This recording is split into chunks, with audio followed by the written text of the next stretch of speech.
이 땅을 살아가는 우리들의 삶에는 평생을 살아가는 동안 우리들의 일생을 고통스럽고 힘들게 하는 많은 요소들이 있습니다. 이러한 요소들 중에서 특별히 큰 비중을 차지하는, 그 어떤 것보다도 큰 비중을 차지하고 많은 이들을 고통스럽게 하는 것이 바로 오늘 다루고자 하는 인간관계의 문제일 것입니다. 본래 이 인간관계는 하나님께서 우리에게 축복으로 주신 관계, 복된 관계인데, 이것이 우리의 죄된 본성으로 말미암아, 우리 인간의 죄로 말미암아, 어그러짐으로 말미암아서 우리들의 삶에 가장 큰 고통을 주는 요소로 변질되고 만 것입니다. 많은 이들이 이로 인하여서 이 인간관계에서 오는 고통으로 인하여 하루하루 고통을 호소하기도 하고, 건강을 잃어버리기도 하고, 정신적으로 어려움을 겪기도 하고, 심지어는 가정이 깨어지고 삶이 완전히 망가져 버리기도 합니다. 인간관계의 문제가, 여기서 파생되는 문제와 고통을 이야기를 하자면 끝이 없을 것입니다. 우리는 오늘 이 인간관계에 대해서 하나님께서 하시는 말씀을 통해서 함께 은혜 입고 이 관계를 하나님께서 본래 우리에게 허락하신 복된 관계로 변화시키고자 하는 것입니다.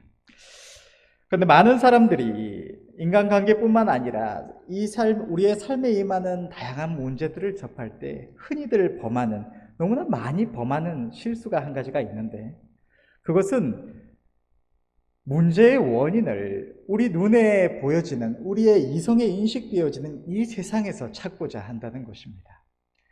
내가 만나는 누군가가 나에게 잘못했으니까, 혹은 내가 마땅히 받아야 될 것을 받지 못했으니까, 나에게 내가 생각하는 대로 일이 잘 풀리지 않았으니까 내가 괴로움을 당한다고 생각하고 거기서 문제의 해결을 이루고자 한다는 것입니다.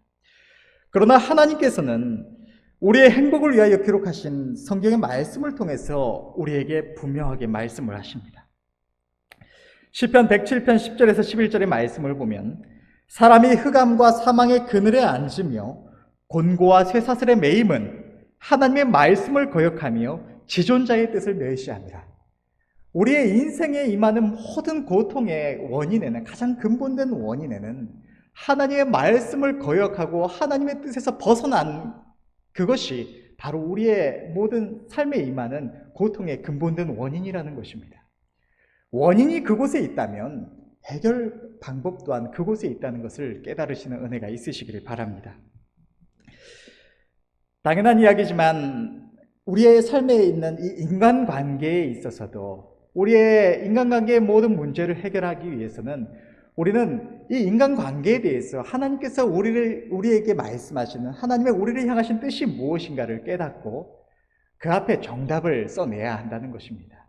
이 세상의 그 어떠한 문제든지, 우리가 눈으로 볼 때, 이성으로 인식할 때 문제의 원인이 어디에 있든지 간에 모든 문제는 하나님 앞에서 우리가 정답을 적어낼 때 하나님께로 말미암아 변화되고 해결이 되어진다는 것입니다. 인간관계의 문제에 있어서도 우리가 정답을 써내려면 우리는 하나님의 뜻을 알아야 합니다. 오늘 본문의 말씀은 모든 인간관계에 동일하게 적용되는 가장 근본된 정답에 대해서 기록을 하고 있습니다. 우리는 오늘 본문을 통하여서 우리를 향하신 우리의 인간관계에 대해서 하나님께서 말씀하시는 하나님의 뜻을 깨닫고 그 앞에 순복함으로 말미암아서 하나님께서 우리에게 허락하신 모든 인간관계를 본래의 아름답고 복된 관계로 변화시키고 그 가운데 모든 은혜를 누리시는 은혜가 저와 여러분들 모두에게 있으시기를 바랍니다. 오늘 본문의 31절에는 교회 안에서 황금률이라고 칭해지는 말씀이 기록되어 있습니다. 이 말씀에 대해서 마태복음서를 보면 동일한 말씀이 이렇게 기록되어 있습니다. 마태복음 7장 12절의 말씀을 보면, 그러므로 무엇이든지 남에게 대접을 받고자 하는 대로 너희도 남을 대접하라. 이것이 율법이요 선지자니라. 이것이 율법이요 선지자라는 말씀은 하나님께서 율법과 선지자들을 통해서 사랑하시는 자기 백성들에게 주신 말씀, 그러니까 이 성경에 기록된 모든 말씀을, 그 중심을 관통하는 내용이 바로 오늘 이 황금률이라고 칭해진 이 말씀이라는 것입니다. 하나님께서 이것이 율법이요 선지자라고 말씀하시며 이 말씀이 사람들에게 황금률이라고 칭해지는 이유는 그것이 사랑을 나타내고 있기 때문입니다. 하나님께서는 성경의 말씀을 통해서 자신을 이렇게 나타내시고 계십니다.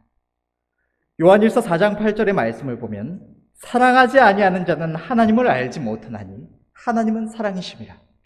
하나님께서는 하나님 안에 있는 모든 아름다운 성품들 가운데서도 특별히 이 사랑을 하나님을 나타내는 대표적인 속성으로 말씀을 하시는 것입니다. 하나님은 사랑이시며 사랑하시는 자기 백성들로 하여금 이 사랑의 관계 속에 동참케 하셔서 영원토록 함께 하시기를 원하시는 분이십니다. 때문에 하나님과 이웃을 향한 사랑의 가장 근본적인 실천 강령인 마태복음 7장 12절의 말씀, 그러니까 오늘 본문의 31절에 기록된 이 말씀이 황금률이라고 칭해지는 것입니다. 그런데 우리가 이 황금률이라는 이 말씀과 이 말씀의 내용, 그러므로 무엇이든지 남에게 대접을 받고자 하는 대로 너희도 남을 대접하라, 이것이 율법이요 선지자니라 라는 이 말씀을 볼 때에 이 말씀에 대한 우리의 인식과 우리가 흔히 생각하는 사랑 사이에는 좀 인식의 차이가 있습니다. 그것은 인간의 이 죄된 마음의 본성을 따라서 또 이 세상의 상식 안에서 인식하는 사랑과 하나님께서 말씀하시는 참된 사랑의 본질이 전혀 다르기 때문입니다. 사랑에 대해서 어떤 것이 진짜 사랑인가에 대해서 알기 위해서는 우리가 생각해 보아야 할 부분이 두 가지가 있는데, 그것은 첫째는 사랑에 있어서 그 중심이 누구인가 하는 것이고, 둘째는 사랑의 본질이 무엇인가 하는 것입니다. 사랑의 본질이 감정적인 상태인가 의지적인 행위인가를 생각해 보아야 한다는 것입니다. 사람들의 본능적인 인식에 있어서 사랑이라는 것은 언제나 중심이 자신입니다. 그리고 사랑의 본질은 자신이 느끼는 감정적인 상태입니다. 자기 자신이 상대방에게 느끼는 감정적인 끌림, 선호, 좋아하는 것을 사랑이라고 생각을 하는 것입니다. 상대가 내 기호에 맞는 행동을 할 때, 내가 보기 좋은 모습을 하고, 내가 원하는 행동을 하고, 내가 듣기 좋은 말을 해주고, 내가 원하는 것을 나에게 줄 때, 거기서 호감을 느끼고 그것이 점점 커져서 상대에 대한 강렬한 감정적인 이끌림을 일으킬 때 그것을 사랑이구나 하고 느낀다는 것입니다. 이러한 인식 속에서 사랑은 언제든지 변할 수가 있는 것입니다.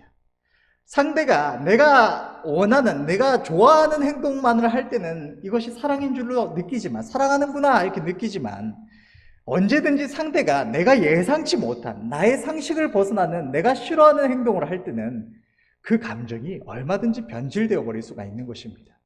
내가 원치 않는, 내가 나에게 항상 좋은 것만 해주고 좋은 말만 해주고 내 마음을 충분히 이해해 줄 줄 알았던 상대방이 자기 자신 생각을, 자기 생각만을 말을 하고 자기가 원하는 것만을 하고 자기가 원하는 대로 행동할 때, 내가 원치 않는 행동들을 할 때 이 상대에 대한 좋아하던 이 마음이 점점 식어지고 어느새 시큰둥해지고 심지어는 상대에게 미워하는 마음까지 생겨나는 것입니다.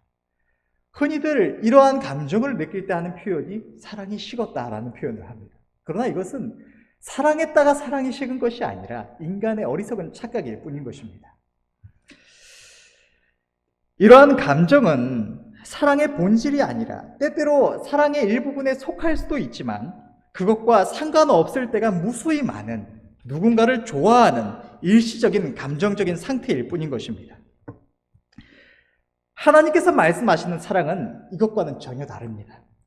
하나님께서 말씀하시는 사랑, 그러니까 참된 사랑의 본질은 그 중심이 언제나 상대방에게 있습니다. 그리고 사랑의 본질은 의지적인 행위입니다. 사랑은 일시적인 어떤 감정적인 상태, 내가 상대를 보면서 느끼는 찡한 마음, 어떤 상대에게 뭔가를 해주고 싶은 마음, 상대를 좋아하는 마음, 이런 일시적인 마음의 상태가 아니라 상대를 위한 희생이고 수고이고 헌신인 것입니다. 사랑은 나의 만족과는 상관없이 상대방의 행복을 위한 구하는 것이고 그것을 위한 나의 모든 적극적인 의지와 행동입니다. 상대를 좋아하는 나의 일시적인 감정에 따른 충동적인 행위가 아닌 것입니다. 상대가 나에게 잘해주면, 상대가 나에게 내가 좋아하는 행동을 하면 더 사랑하는 것이 아니라 그 모든 것과는 상관없이 때때로 상대가 나에게 해를 주더라도, 상대가 내가 원치 않는 행동을 하더라도 심지어는 나에게 전혀 관심이 없더라도 오직 상대를 위하여 관심을 쏟고 상대를 위하여 희생하고 수고하는 것이 바로 사랑의 본질인 것입니다. 상대를 향한 애틋한 감정, 좋아하는 감정, 무언가를 더 해주고 싶은 감정, 이러한 감정은 그것이 아예 사랑과는 상관없는 것이다라고는 할 수 없지만 그것은 마치 바다의 파도처럼 본질에 뒤따르는, 본질을 위해 나타나는 한 가지 현상일 뿐인 것입니다. 사랑장이라고 불리는 고린도전서 13장을 통해서 하나님께서는 이렇게 말씀을 하십니다. 고린도전서 13장 4절에서 7절의 말씀을 보면 사랑은 오래 참고 사랑은 온유하며 투기하는 자가 되지 아니하며 사랑은 자랑하지 아니하며 교만하지 아니하며 무례히 행치 아니하며 자기의 유익을 구하지 아니하며 성내지 아니하며 악한 것을 생각지 아니하며 불의를 기뻐하지 아니하며 진리와 함께 기뻐하고 모든 것을 참으며 모든 것을 믿으며 모든 것을 바라며 모든 것을 견디느니라. 하나님께서는 상대를 위해서 참는 것, 상대를 위해서 상대를 너그러이 받아주는 것, 상대의 행동에 분노하지 않는 것, 상대에게 내 무언가를 자랑하지 않는 것, 관계 속에서 나를 높이는 것이 아니라 상대를 높여주는 것, 상대를 향해서 무례히 행동하지 않는 것, 나를 위해서 무언가를 해달라고 요구하지 않는 것, 악한 것을 생각하지 않고 상대를 믿어주는 것이 사랑이라고 말씀을 하시는 것입니다. 우리가 생각하는 사랑과는 전혀 다른 것입니다. 감정적인 상태에 대해서는 하나님께서는 단 한마디도 말씀을 하지 않으십니다. 오직 우리가 누군가를 사랑할 때 마땅히 해야 될 것을 말씀을 하시는 것입니다. 때문에 황금률은 곧 사랑을 나타내는 것입니다. 내가 원하는 것을 상대에게 요구하는 것이 아니라 내가 남들에게 받기를 바라는 그것을 내가 오히려 상대에게 주는 것, 상대가 나를 위하는 것이 아니라 내가 상대를 위하는 그것이 바로 사랑인 것입니다. 이것이 하나님을 향할 때 하나님께서 나를 축복해 주셔서 나를 위하여 무언가를 더 해주시기를 바라는 것이 아니라 내가 나의 하나님을 위하여 무엇을 할 수 있을까? 내가 무엇을 하여야 우리 하나님의 마음이 기뻐하실까? 그것을 날마다 생각하고 행하는 것, 그것이 하나님을 향한 사랑인 것입니다. 하나님께서 나에게 어떤 특별한 은혜를 베풀어 주시고 그것이 내 감정에 와닿아서 감사합니다, 감동적입니다, 일시적으로 느끼는 이 찡한 마음이 사랑이 아니라 내가 하나님을 위하여 무엇을 할 수 있을까? 내가 어떻게 할 때 하나님이 기뻐하실까? 그것을 생각하고 행하는 그것이 바로 사랑이라는 것입니다. 내가 아무리 내 마음에 감동을 느끼고 찡하고 일시적인 내 마음의 상태는 하나님을 위하여 무엇이든지 할 수 있을 것 같아도 내가 하나님을 위하여 하나님의 기쁘심을 위하여 아무것도 행하는 것이 없다면 그것은 결코 사랑이 아니라는 것입니다. 이 행위가 사람을 향할 때 그것이 바로 내 이웃을 내 몸과 같이 사랑하라는 말씀에 대한 순종이며 이웃을 향한 참 사랑이 되는 것입니다. 이해가 되시면 아멘. 우리의 이 땅에서의 삶을 너무나 고통스럽게 하는 인간관계에 대한 인간관계의 문제를 해결하기 위한 답이 바로 이것입니다. 우리의 모든 인간관계에 대해서 하나님께서 원하시는 것, 모든 인간관계의 문제를 해결할 답은 바로 상대를 사랑하는 것입니다. 오늘 본문의 27절과 28절은 이렇게 기록하고 있습니다. 그러나 너희 듣는 자에게 내가 이르노니 너희 원수를 사랑하며 너희를 미워하는 자를 선대하며 너희를 저주하는 자를 위하여 축복하며 너희를 모욕하는 자를 위하여 기도하라. 하나님은 우리에게 원수를 사랑하라고 말씀하십니다. 이 말씀은 교회를 다니지 않아도 대다수의 사람들이 아는 말씀입니다. 하나님을 섬기는 주의 백성들 가운데 이 말씀을 모르는 이들은 아마 거의 없을 것입니다. 그러나 많은 성도들이, 많은 교인들이 이 말씀을 들을 때에 나에게 내가 지금 분노를 느끼는, 내가 원수처럼 생각하는 누군가가 없을 때는 그것이 좋은 이야기다, 그것이 우리 그래 마땅히 그래야지라고 생각을 하지만 실질적으로 내가 그 앞에 순종해야 되는 순간, 내가 누군가를 인하여 내 생각에 누군가를 인하여 내가 너무 고통스럽다고 느낄 때, 나에게 잘못을 행해서 어떻게든 잘못한 상대에게 무언가를 갚아주고 싶어서 내 마음이 부글부글 끓고 있을 때 이런 말씀을 보면, 아니 이 사람이 나에게 이렇게 하는데 어떻게 사랑을 하느냐 하고 생각을 하는 것입니다. 사랑할 만해야지 사랑하지, 이토록 분노가 치미는데 어떻게 사랑하느냐고 생각하는 것입니다. 그러나 이것은 결코 옳은 것이 아니라 죄된 우리의 마음과 사랑에 대한 잘못된 인식에서 오는 하나님의 말씀에 대한 불순종이라는 사실을 분명하게 기억하시기를 바랍니다. 하나님의 말씀에 대한 불순종 혹은 하나님의 뜻에서 벗어나는 것은 언제나 우리에게 고통이 됩니다. 결코 우리의 행복이 될 수가 없는 것입니다. 누군가가 우리에게 잘못을 행할 때 우리의 죄된 마음은 우리에게 분노하라고 하고 상대에게 어떻게든 상대가 나에게 잘못한 것만큼 혹은 그 이상으로 갚아줄 것을 요구를 합니다. 상대를 인하여 끊임없이 그것을 생각하면서 분노하고 어떻게든 상대에게 복수해 주기를 원하는 것이 우리의 죄된 마음인 것입니다. 그러나 그것은 결코 우리에게 그대로 행한다고 해서 우리에게 행복을 주지를 못합니다. 거기에 순응하는 것이 바로 우리 하나님의 뜻을 거역하며 우리가 스스로 고통을 자초하는 행위라는 사실을 깨달으시는 은혜가 있으시길 바랍니다. 인간관계의 고통은 본질적으로 상대가 나에게 잘못을 행하는 그 행위가 아니라 그 상대를 용납지 못하고 꼴보기 싫어하고 미워하며 분노하는 나의 마음에서 비롯된다는 사실을 깨달으시기를 바랍니다. 원수를 사랑하라고 말씀하시는 이 말씀과 같이 같은 하늘을 입고는 살아갈 수 없는 어떻게든 상대를 버려야만 하는 이 원수만을 사랑하라고 말씀하시는 것이 아닙니다. 정확하게는 내 눈에 좋게 보이지 않는 사람, 내가 본능적으로 사랑하지 않는 사람, 좋아하지 않는 사람, 나를 사랑하고 나를 위해 주는 사람이 아니라 나에게 잘못을 행하고 악을 행하는 사람, 나를 미워하고 나를 기뻐하지 않는 사람을 사랑하되 원수까지도 사랑하라고 말씀을 하시는 것입니다. 이것이 주님의 우리를 향하신 명령이며 우리의 행복을 위하여 알게 하시는 모든 인간관계의 답입니다. 내 배우자, 내 배우, 내 부모, 내 자녀, 내 형제, 교회 안에 있는 모든 믿음의 형제들, 직장에서는 상관과 동료와 부하들, 우리의 삶 속에 크든 작든 나의 고통의 원인으로 느껴지는 사람들이 있을 수가 있습니다.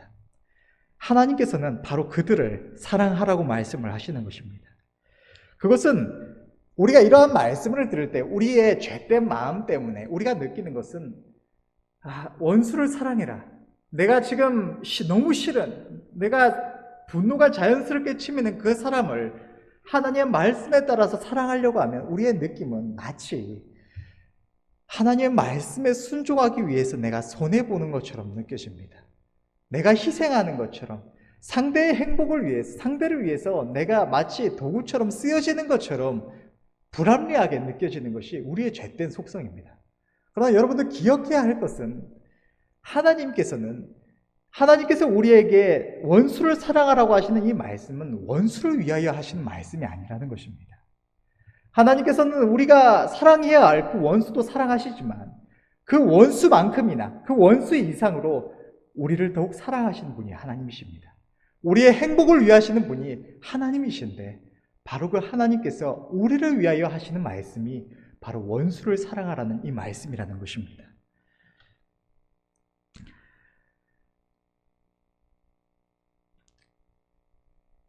그것은 우리가 느끼는 크고 작은 인간관계의 고통을 해결하고 그 속에서 화평을 이루며 내 자신이 참된 행복을 누리기 위한 답인 것입니다.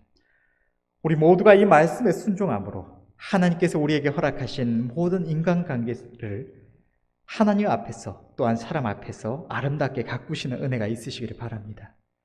그렇다면 우리가 사랑해야 한다는 것은 알겠는데 그렇다면 어떻게 해야 할까? 우리가 어떻게 행해야 우리가 마땅히 해야 하는 대로 누군가를 사랑할 수 있을까? 첫째로 우리가 누군가를 사랑하려면 관계의 중심을 상대방에게 두어야 합니다. 창세기 11장에는 바벨탑 사건이 기록되어 있습니다. 하나님께서는 이 사건을 통해서 모든 인류의 언어를 혼잡케 하셨다고 말씀하시는데 그것은 단순히 우리가 지금 이 세상에 있는 다양한 언어들처럼 한국어, 영어, 일본어 이처럼 다양한 문화권의 다양한 언어가 생겨나게 하셨다는 말씀만이 아니라 이 세상을 살아가는 모든 인류가 단 한 사람도 동일한 언어를 사용하지 못하게 하셨다는 것입니다. 똑같이 한국어를 사용해도 서로가 하는 말이, 서로가 표현하는 그 마음이 온전히 동일하지 못하도록, 서로의 마음이 완전히 하나 되지 못하도록 하나님께서 하셨다는 것입니다. 단 두 사람도 지구상에서 서로를 온전히 이해하지 못하도록 하나님께서는 만드신 것입니다. 이로 인하여 사람은 다른 누군가를 온전히 이해할 수가 없습니다. 사람들은 내 마음에 들지 않는, 내 상식에서 벗어난 타인의 행동을 보면서 저 사람이 왜 그럴까? 도무지 이해가 안 된다라고 생각을 합니다. 비난을 하기도 하고 짜증을 내며 분노하기도 합니다. 그러나 그것이 정상인 것입니다.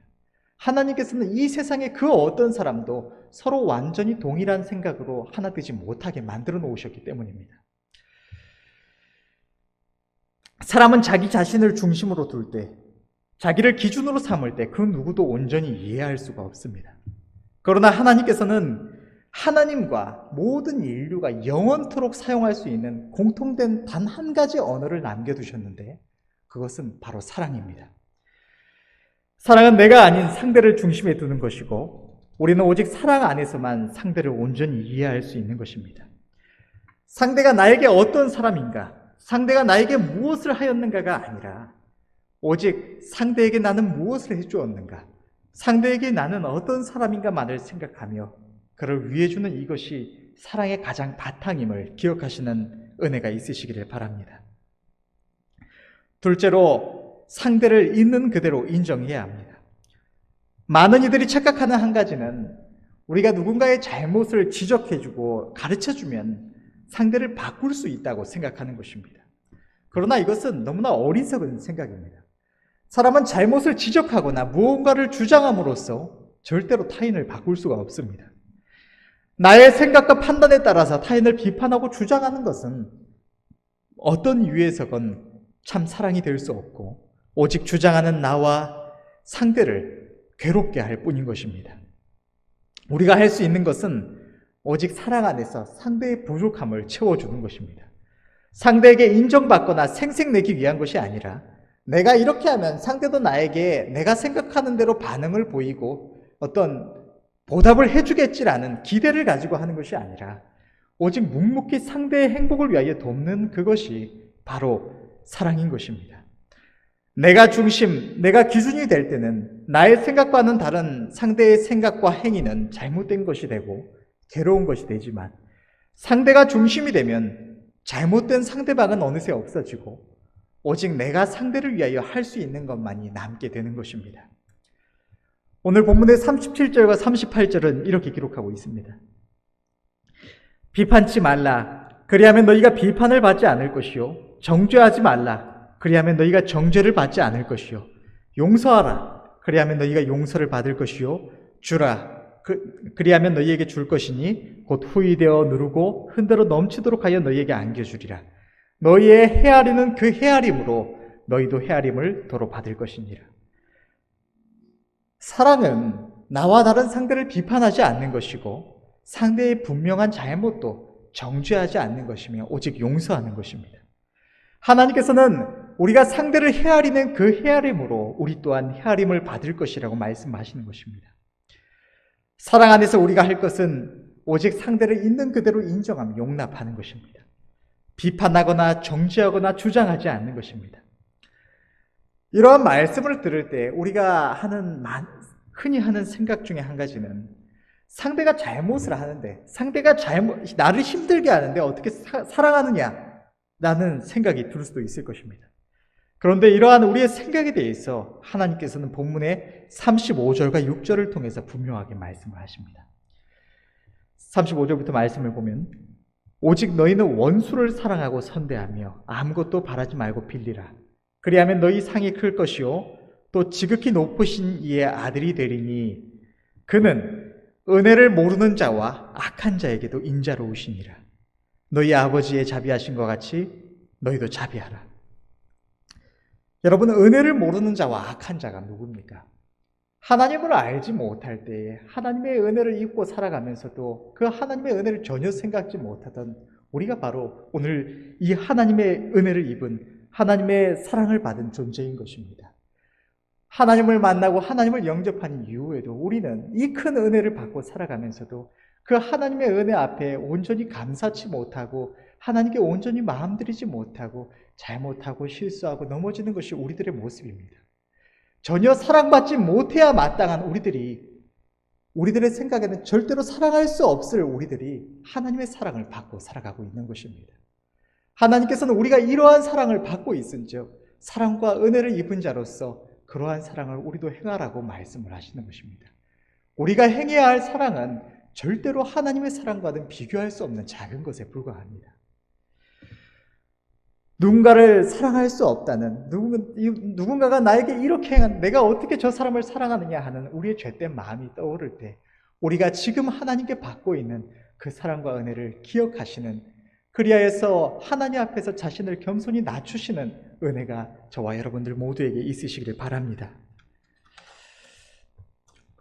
또 한 가지 이러한 말씀을 들을 때에 우리가 흔히 하는 생각이 하나가 있는데, 이것은 오늘 말씀만이 아니라 모든 말씀에 동일하게 적용되는 것인데, 그것은 이 말씀 누가 들어야 하는 말씀인데 라고 생각을 하는 것입니다.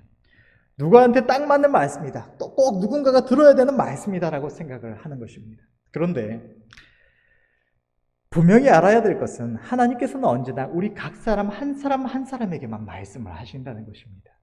내가 하나님의 말씀 앞에 듣고 깨달아지는 것은 내가 순종해야 할 말씀이지 그 말씀을 누군가에게 요구할 내용이 아니라는 것입니다. 오늘 하나님의 말씀 앞에 내 자신을 쳐서 순복하시는 은혜가 있으시길 바랍니다. 사랑 안에서 상대가 아닌 나를 변화시킬 때 하나님께서는 그 위에 축복하셔서 그 관계를 반드시 아름다운 관계로 변화되게 하여 주십니다. 내가 중심이 되어 볼 때 아무리 잘못된 사람, 용납할 수 없는 사람도 상대가 중심이 될 때는 어느새 잘못된 상대는 사라지고 상대를 위하여 무언가를 할 수 있는 나 자신만이 남는 것입니다.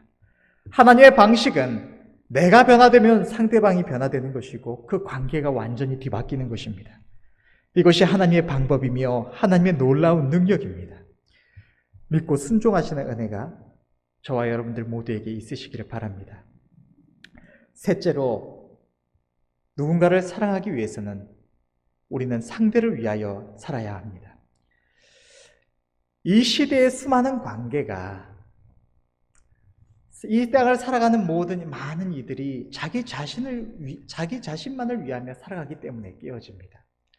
누군가를 위하는 사람은 없고 누군가를 위하여 무언가를 하는 사람은 없고 모두가 다른 사람이 나에게 무언가를 해주기만을 기대하고 있기 때문에 맺어지는 모든 관계가 잠정적인 고통이 되고 하나님께서 우리에게 축복으로 주신 이 모든 축복의 도구들이 우리의 고통의 원인이 되고 마는 것입니다. 그러나 하나님께서는 고린도전서 13장의 말씀 가운데 분명히 말씀하시기를 사랑은 자기의 유익을 구하지 않는 것이라고 분명하게 말씀하십니다. 나를 위하여 상대를 선대하는 것이 아니라 오직 상대를 기준으로 삼고 상대의 행복을 위하는 것, 상대가 기뻐하는 것을 주는 것이 바로 사랑인 것입니다. 상대가 나에게 어떠한 사람인가, 상대가 나에게 무엇을 주는가와는 상관없이 오직 상대를 위하여 주는 그것이 바로 사랑인 것입니다. 그 누구도 미움을 받거나 손해를 보거나 욕을 듣고 싶어하는 사람은 없습니다. 그러나 모두가 자기 자신만을 생각하고 위하며 상대가 원하는 것은 주지 않기 때문에 하나님께서 우리를 위하여 주신 아름다운 인간관계가 변질되고 고통이 되는 것입니다. 그러나 우리가 하나님의 말씀에 순종하여 오직 상대를 기준으로 삼고 위하여 줄 때 그 관계는 반드시 아름다운 관계, 화평의 관계로 변화됩니다. 나만 변화되는 것이 아니라 나만 마치 상대에게 행복을 주기 위한 도구처럼 쓰여지고 희생되는 것이 아니라 내가 변화되면 하나님께서 그 관계를 축복하셔서 상대 또한 변화되게 하시는 것입니다. 그러나 우리는 이 말씀의 순종함에 있어서 그 상대의 변화를 조금도 기대하거나 요구해서는 안 됩니다. 하나님은 이것을 인정하지 않으십니다. 상대를 변화시켜서 내 만족을 얻을 목적을 가지고 행하는 것은 이미 그 중심이 나에게 있기 때문에 사랑이 아닌 것입니다. 상대가 중심이 아닐 때는 결코 사랑이 될 수가 없습니다. 우리가 근본적으로 상대를 위한 존재로 변화되면 하나님은 우리가 바라지 않아도 상대를 변화시키시고 함께 행복을 누리되 먼저 상대를 위하여 희생하며 수고하며 섬긴 그 사람, 먼저 상대를 사랑한 그 사람이 더욱더 큰 행복을 누리게 하시는 것입니다. 결론을 맺겠습니다. 참된 사랑만이 인생의 모든 관계의 문제를 해결하고 아름답게 변화시킬 수가 있습니다. 인간의 죄된 마음과 생각에 따른 일반 상식적인 사랑, 일시적인 감정의 상태가 아니라 하나님께서 말씀하시는 사랑의 본질에 따라서 상대를 중심으로 삼고 상대를 있는 그대로 인정하며 상대를 위해 줄 때 그 관계는 아름답게 변화되고 상대와 나 자신을 변화시켜 행복하게 하는 것입니다. 뿐만 아니라 하나님께서는 우리가 행한 그 사랑으로 하나님께서 우리를 넘치도록 사랑하시며 우리의 사랑의 섬김을 반드시 넘치도록 갚아주겠다고 말씀을 하십니다. 누가복음 6장 38절을 보면 이렇게 기록되어 있습니다. 주라 그리하면 너희에게 줄 것이니 곧 후히 되어 누르고 흔들어 넘치도록 하여 너희에게 안겨주리라. 너희의 헤아리는 그 헤아림으로 너희도 헤아림을 도로 받을 것이니라. 그냥 채워주시리라가 아니라 성경 어디에서도 쉽게 찾아볼 수 없는 강조를 두어서 후히 되어 누르고 흔들어 넘치도록 해서 너희에게 안겨주겠다고 말씀을 하십니다. 우리는 누군가를 우리가 사랑하면 하나님의 말씀대로 상대를 중심으로 삼고 상대를 그대로 있는 그대로 이해하고 그대로 인정해주고 내가 상대를 위하여 살면 나는 희생하는 것 같고 나는 손해보는 것 같은데 하나님께서는 그렇게 하기만 하면 우리의 관계를 아름답고 복된 관계로 축복하실 뿐만이 아니라 변화되게 하실 뿐만이 아니라 하나님께서 이토록 강조를 두어서 후히되어 누르고 흔들어 넘치도록 하여서 하나님께서 우리에게 갚아주신다고 말씀을 하시는 것입니다. 나를 중심으로 삼을 때 우리는 세상 그 누구도 온전히 이해할 수 없고 그 누구도 나와 생각이 온전히 같은 사람이 없기에 나 외의 모든 이들이 잠재적인 나의 고통이 되지만 상대를 중심으로 삼고 사랑할 줄 아는 사람은 나와 상대 모두를 행복하게 할 수가 있습니다. 그를 만나는 상대는 자기가 받은 그 사랑으로 인하여 세상 그 누구도 자신을 위해주는 사람이 아무도 없는 그 세상에서 나를 위해주고 이해해주고 인정해주는 그 사람을 보며 기쁨과 행복을 누리게 되고 사랑하는 그 사람은 상대의 행복을 함께 할 수 있기 때문에 서로가 함께 행복을 누리게 되는 것입니다. 진정으로 사랑하는 사람은 상대가 나에게 잘못을 한다고 그로 인하여 고통스러워하지 않는 것입니다. 우리의 삶에 인간관계에 고통이 임하는 진짜 원인은 나에게 맞추지 못하는 상대가 아니라 상대를 온전히 사랑하지 못하는 죄된 내 자신에게 있는 것입니다. 누군가에 의해서 만들어진 물건이 제작자의 의도를 벗어나면 고장나거나 문제가 생기기 쉬운 것처럼 우리는 하나님의 지으신 그의 피조물입니다. 여러분, 만약에 물속에서 살아가는 물고기가 어느 날 자기 생각에 아니 내가 왜 이 지구상에 한정된 공간에 불과한 이 물속에만 살아야 돼? 나는 하늘에 살거나 나는 물 밖에 나가 살면 안 돼? 라는 생각을 가지고 뛰쳐나갔다고 생각을 해봅시다. 그러면 과연 그 물고기가 행복할 수 있을까요? 잠시의 그 벗어남조차도 그 물고기에게는 큰 고통이 될 것이고 그 물고기를 결국에는 죽게 할 것입니다. 마찬가지로 저 물고기처럼 우리도 하나님께 지음받은 하나님께서 지으신 피조물입니다. 하나님께서는 우리를 지으시되 사랑이신 하나님의 형상대로 지으셔서 우리가 사랑할 때에 그 안에서 행복을 누리도록 우리를 지어주셨습니다. 서로 사랑하는 것이 우리를 지으신 하나님의 뜻이고 우리를 지으신 제작자의 의도인 것입니다. 그런데 그렇게 지음받은 우리가 사랑하지 않고 내 죄된 마음을 따라서 마치 내가 왜 물속에 살아야 돼라고 주장하는 물고기처럼 내가 왜 남을 위하여 살아야 돼라고 내 자신을 위하여 살아간다면 그 사랑하지 않는 자신이 그 모습이 그 사람에게 행복이 될 수가 있을까요? 절대로 그럴 수가 없는 것입니다. 나 자신을 위한 그것이 나의 고통의 근본된 원인이 되고 마는 것입니다. 하나님의 사랑밖에 거하는 것이 영원한 죽음이요, 남을 사랑하지 않는 것이 우리의 고통임을 분명히 깨달으시는 은혜가 있으시기를 바랍니다. 우리는 하나님을 사랑하며 이웃을 사랑하기 위하여 지음받은 존재임을 명심해야 할 줄로 믿습니다. 우리의 죄된 감정이, 우리의 정욕이 우리가 상대를 사랑하지 못하게 하지만, 상대를 사랑하면 나는 고통받고 손해보는 줄로 착각하게 하지만, 우리의 행복과 생명이 사랑함에 있음을 깨달으시는 은혜가 있으시기를 바랍니다. 그 어떠한 인간관계의 문제도 하나님의 말씀을 기억함으로 정답을 써낼 때, 상대를 사랑할 때 반드시 아름답게 변화되고, 상대를 행복하게 할 뿐만 아니라 사랑하는 내가 더욱 큰 행복을 누리고, 하나님 그 말씀에 순종하여 사랑을 행한 그를 칭찬하시며 축복하시며 한없는 은혜를 더하여 주시는 것입니다. 오늘 본문 또한 그것을 분명하게 기록하고 있습니다. 언제나 주는 것이 받는 것보다 복이 있음을, 사랑받는 것보다 사랑하는 것이 복임을 기억하시며, 하나님의 약속을 의지하여 이 땅에서와 저 영원한 나라에서 사랑 가운데 행복을 누리시는 은혜가 저와 여러분들 모두에게 있으시기를 간절히 바랍니다. 기도하겠습니다.